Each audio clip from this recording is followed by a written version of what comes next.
মাশাআল্লাহ মাশাআল্লাহ, এই প্রথমবার খাঁটি মধুর পিঠা আমাদের দোকানে।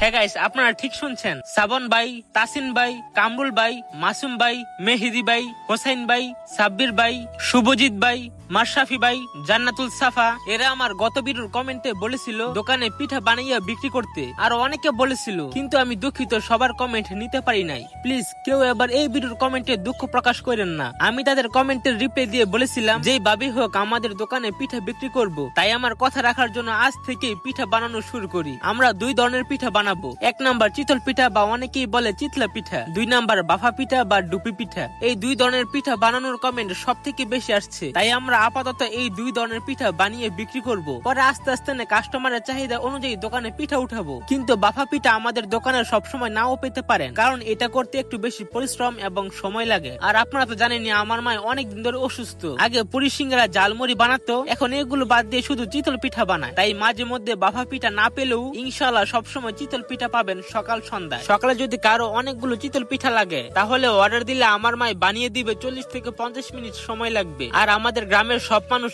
এইভাবেই আমাদের কাছ থেকে সকালে পিঠা কিনে, আর বিকাল টাইমে আসর নামাজ শেষ হওয়ার সাথে সাথে পিঠা বানানো শুরু করে দেয়, একেবারে রাত 8টা থেকে 9টা পর্যন্ত। তাছাড়া আমরা কিন্তু 3 ধরনের চিতল পিঠা বানাই। আবার সব জায়গা থেকে দাম কমও রাখি। বাজারে মুরগি ডিমের পিঠা 30 টাকা, কিন্তু আমরা বিক্রি করি 25 টাকা করে। আর যদি কেউ ম্যাগি মশলা দিয়ে খায় তাহলে 30 টাকা করে রাখি। তাছাড়া আমরা কিন্তু কোয়েল পাখির ডিমের পিঠা বানিয়ে বিক্রি করি। জানি না আজ পর্যন্ত আপনারা কেউ খেয়েছেন কিনা। খেয়ে থাকলে কমেন্টে অবশ্যই বলবেন, আমি দেখতে চাই কে কে খেয়েছেন। কারণ আমি নিজে এই ফার্স্ট টাইম কোয়েল পাখির ডিমের পিঠা খেয়েছি। কোয়েল পাখির ডিমের পিঠা মাত্র 15 টাকা করে, একেবারে সীমিত টাকা, এখানে বেশি কোনো লাভও নাই। আর নরমাল চিতল পিঠা তো জানিনি মাত্র 10 টাকা করে। চিতল পিঠার জন্য আমরা মাঝে মধ্যে 3-4 ধরনের ভর্তা বানাই। শুটকির ভর্তা, সাজনা খালের ভর্তা, সরিষার ভর্তা এবং দইনা পাতার ভর্তা, আর চাশনি পাতার ভর্তা তো আছেই। সবসময় কিন্তু সব ভর্তা পাবেন না, মাঝে মাঝে একসাথে অনেকগুলো ভর্তা পাবেন, আবার মাঝে মাঝে শুধু সরিষার ভর্তা পাবেন। এখন যদি আপনারা চান আমাদের এখান থেকে পিঠা খাইতে, তাহলে শুধু আপনারা আমাদের দোকানে এসে পিঠার অর্ডার দিয়ে আমার এই বিখ্যাত মাচায় একটু বসবেন। আমি আবারও বলতেছি, পিঠা অর্ডার দেওয়া হয়ে গেলে আপনারা একটু বসবেন, কারণ বললেই সাথে সাথে পিঠা বানানো হয় না। গরম গরম পিঠা খাইতে হলে একটু অপেক্ষা করতেই হয়। এটা কিন্তু সব জায়গায়। পিঠা বানানো হয়ে গেলে আমরা সাথে সাথে দোকানে নিয়ে আসি, আর আব্বাই পিঠাগুলো বিক্রি করে। তো এই ছিল গাইস আজকে আমার ছোট্ট একটি ব্লগ। আশা করি সবার কাছে ভালো লেগেছে। যদি ভালো লেগে থাকে তাহলে আমার এই ফেসবুক পেজটা একটু ফলো করে দিয়েন, আর আমার ভিডিওতে একটি লাইক, একটি কমেন্ট এবং একটি শেয়ার করে দিয়েন। আর হ্যাঁ, আর কি কি পিঠা বানানো যায় একটু কমেন্টে বললেন। তাছাড়া আমি কিন্তু আমার কথা রেখেছি, আপনারাও কিন্তু আপনাদের কথা রাখেন। তো সবাই ভালো থাকবেন। আল্লাহ হাফেজ।